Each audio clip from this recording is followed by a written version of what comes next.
गुरु प्यारी साध संगत जी, आज फिर से एक सुंदर सी साखी आप सभी को सुनाने जा रही हूँ। गुरु प्यारी साध संगत जी, आज की जो साखी है उसका शीर्षक है सच्चे रिश्ते। आखिर सच्चे रिश्ते होते कैसे हैं? क्या होता है सच्चा रिश्ता? आज के ज़माने में अब वो रिश्तों में गरमाई, वफादारी और निष्कपटता नहीं रही। चाहे वो इस धरती के रिश्ते हों या परमात्मा के साथ का रिश्ता हो। लोग भगवान के साथ भी वफादारी से रिश्ता नहीं निभाते, उसमें भी कपट होता है। स्नेह की आर्द्रता सूख जाने से मन में जैसे दरारें सी पड़ गई हैं, या कहें स्वार्थ के दलदल में दबकर रिश्तों ने दम तोड़ दिया है। जैसे हर इंसान इतना स्वार्थी हो गया है कि सिर्फ अपने बारे में सोचता है और इंसानियत जैसे मर सी गई है। मैं आज उसी इंसानियत के रिश्ते और परमात्मा के रिश्ते की बात कर रही हूँ, जो बहुत कम देखने को मिलता है। गुरु प्यारी साध संगत जी, आज के ज़माने में इंसान इंसानियत जैसे भूल सा गया है। आज मैं आप सबके साथ बरसों पुरानी घटना शेयर करने जा रही हूँ। ये कहानी है एक लड़की की, जिसकी पोस्टिंग उस गांव में हुई जहां पर एक अकेली बूढ़ी अम्मा थी, जो सबकी अम्मा कहलाती थी। जब से उस लड़की ने उन्हें देखा और जाना था, अपना कहने को उनका कोई नहीं था, पर देखो तो पूरा मोहल्ला उनका अपना था। मोहल्ले वालों में ही कोई उनका बेटा, बेटी, बहू, नाती, पोते सब थे सगे वाले, पर कोई ऐसा नहीं था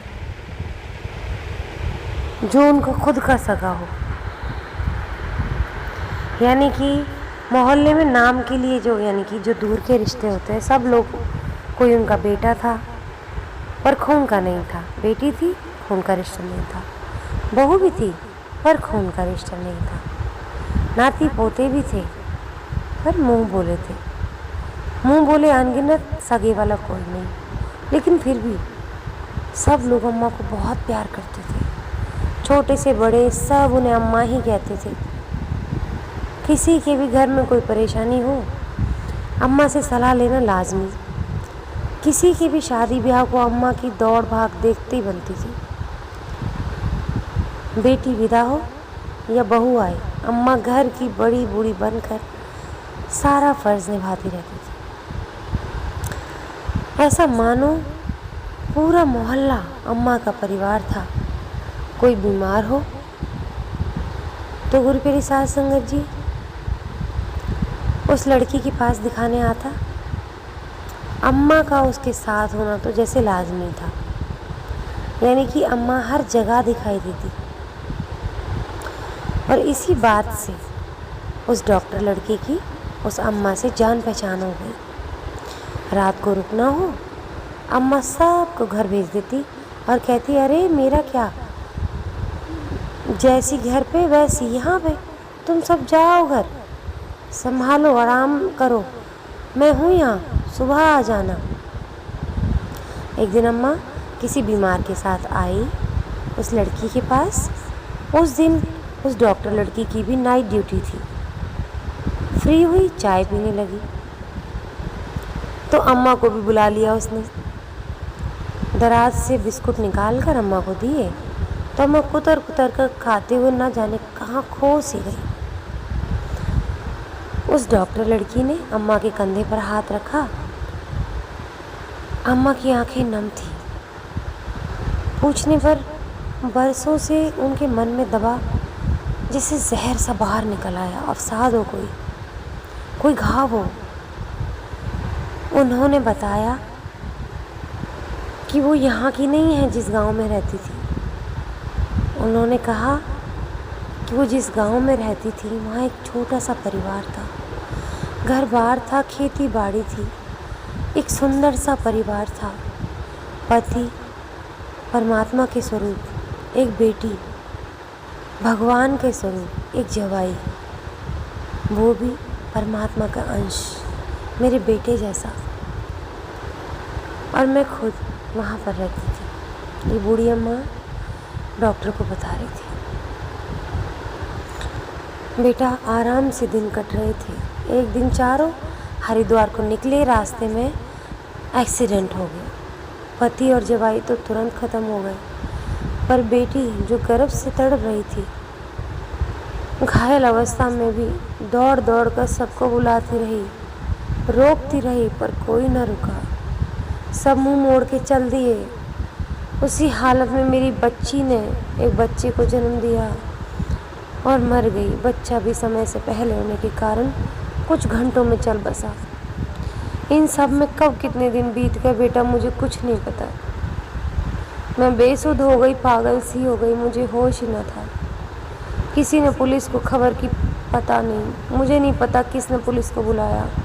पुलिस आई और मुझसे पूछताछ करने लगी। तब तक बूढ़ी अम्मा अपना मानसिक संतुलन खो चुकी थी। क्या हुआ क्या नहीं, उन चारों को किसने जलाया,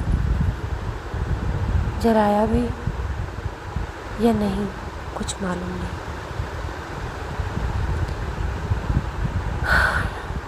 डॉक्टर को अम्मा बताती है, जब मेरा दिमाग सही हुआ तो अपने आप को इस बस्ती में पाया। ये लोग बताते हैं मैं घायल, भूखी प्यासी अवस्था में थी। कोई गाड़ी आई और अंधेरे में मुझे यहाँ छोड़ के चली गई। बस तब से यहीं रहती हूँ इनके साथ। यही मेरा परिवार है, यही मेरी औलाद है। ज़रूरत पड़ने पर जितना हो सके सबकी मदद करती हूँ बेटा, ताकि मेरी तरह बिना मदद के किसी का संसार न उजड़ जाए। मेरा क्या है, मैं तो कल चल बसूँगी, पर जब तक मरते दम तक किसी के काम आऊँ, इससे बड़ा नाता कोई नहीं, रिश्ता कोई नहीं। उस दिन मैं भी सोच रही थी कि कोई परमात्मा का रूप मुझे बचाने आ जाए।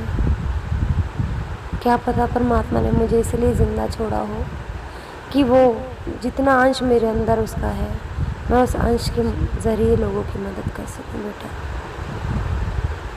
आगे बुढ़िया अम्मा कहती हैं, जानती हो बिटिया जो गाड़ी मुझे यहाँ छोड़ के गई थी वो कौन थे? डॉक्टर पूछती है, कौन थे अम्मा? वो कहती है, मेरे ही देवर देवरानी। ये सुन के डॉक्टर की आंखें फटी फटी रह जाती हैं। अम्मा बताती हैं, जायदाद की लालच में उन्होंने ही एक्सीडेंट करवाया और मेरे मानसिक असंतुलन का फ़ायदा उठाकर कागज़ पर अंगूठा लगवा लिया बेटा। मकान खेत सब अपने नाम कर लिया और मुझे यहाँ छोड़ के कहते कहते मुश्किल से रोका हुआ बरसों पुराना बांध भरा कि टूट ही गया था अम्मा का। अम्मा बड़ी देर तक सुबक सुबक कर रोती रही, जैसे ऐसा लग रहा था बहुत सालों बाद रोई हूँ, जैसे इनके आंसू निकले ही नहीं थे, अंदर दबके रह गए थे। अम्मा कहती, बेटा और मैं लकवे की मारी सी, बस क्या कहूँ बेटा, इससे आगे मेरे शब्द नहीं निकलते। डॉक्टर अम्मा की पीठ पर लगातार हाथ फेरती रही। मन रिश्ते शब्द की परिभाषा ढूंढता ही रह गया। खैर अम्मा तो अम्मा, यही दिनचर्या रही उसकी तब तक जब तक वो जीवित रही। और एक दिन मालूम हुआ अम्मा चल बसी। बूढ़ी हड्डियाँ कितना बोझ उठा पाती। पूरी बस्ती में मातम छा गया। उनके खून के रिश्तों ने तो अम्मा को बेघर बार और अकेला कर मरने के लिए छोड़ दिया, पर इस स्नेह भरे अनजाने रिश्तों ने उन्हें हर रिश्ते से नवाजा, मान सम्मान दिया। उम्र भर खून के रिश्तों को तरसने वाली अम्मा की अर्थी को आज स्नेह और एहसासों से बने हजारों रिश्ते नम आंखों से कंधा दे रहे थे। विशेष रिश्ते सिर्फ खून के नहीं होते, दिल के भी होते हैं गुरु प्यारे साथ संगत जी। बना के तो देखिए ज़रा, निभा के तो देखिए। हर इंसान में परमात्मा का रूप जान के तो देखिए। जो इंसान इंसानियत का रिश्ता, परमात्मा के रिश्ते को नहीं निभा पाता, उसे इस ब्रह्मांड में कहीं जगह नहीं मिलती, कहीं जगह नहीं मिलती। ये इंसानियत का रिश्ता, ये परमात्मा से सच्चा रिश्ता ही हमें 84 से मुक्त कराता है। रब भी देखता है कि हम जब इंसानियत का रिश्ता निभाते हैं तो वो हमारे पुण्य कर्मों में जुड़ता जाता है और एक पुल बनाता जाता है 84 को लांघने के लिए। तो हमें इस 84 को लांघना है। इस लालच में हमें पुण्य नहीं करना कि हमें 84 को लांघना है। इंसानियत को रूबरू जान के, रब को रूबरू जान के, उस सच्चे रिश्ते का एहसास करके हमें इंसानियत को निभाना है। रब से रिश्ते को निभाना है, सुमिरन करना है, कोई लालच नहीं।